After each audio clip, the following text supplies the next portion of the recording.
Albert Gumbo, Infrastructure Communications at DBE. Well, SAFE, as you know, was launched in August 2018 by President Cyril Ramaphosa, following a tragedy that we had in the Eastern Cape. It was launched obviously in response to that tragedy, but as we know, the ASIDI program, which is the Accelerated Schools Infrastructure Delivery Initiative, had already been working on a different component. It had a component called Basic Services, which was a component that looked to provide electricity, water, and sanitation to schools that previously had none.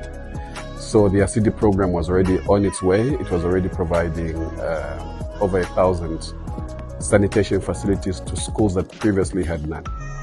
In the case of SAFE, obviously we had schools that were built before grade R, so we had many schools that had a lack of age-appropriate infrastructure, and then of course you had some schools that didn't have proper infrastructure because they had pit latrines.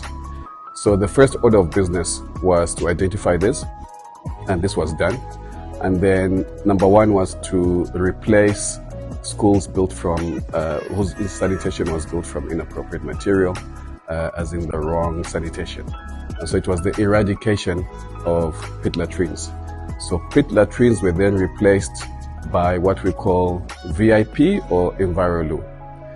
VIP is basically ventilated, improved pit latrines, and EnviroLoo is another solution.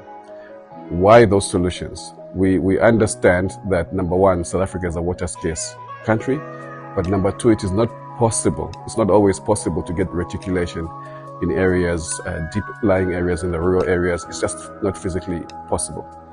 So where there's no water available, you use the appropriate technological solution, which in this case is the VIP toilet or EnviroLoo, where basically you don't have water, but you build a permanent structure as opposed to a long drop, which is corrugated and unsafe.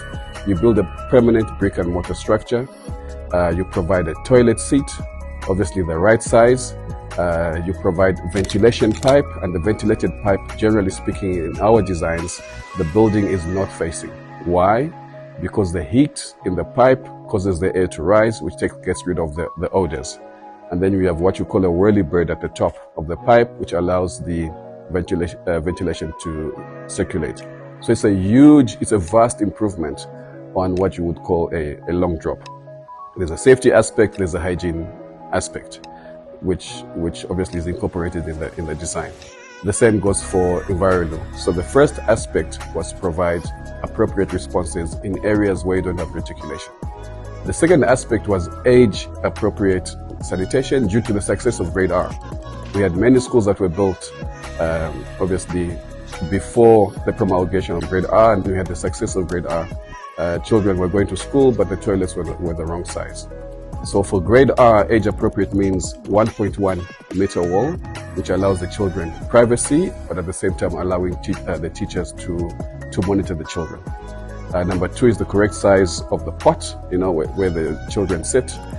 It is the correct height of the flushing handle, it's the correct height of the wash basin, handrails, and obviously the walkways.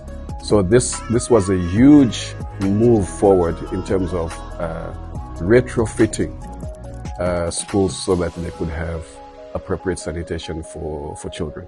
So that's basically what SAFE is. We've come back with the appropriate technology, but also we've built age-appropriate sanitation for learners in our schools.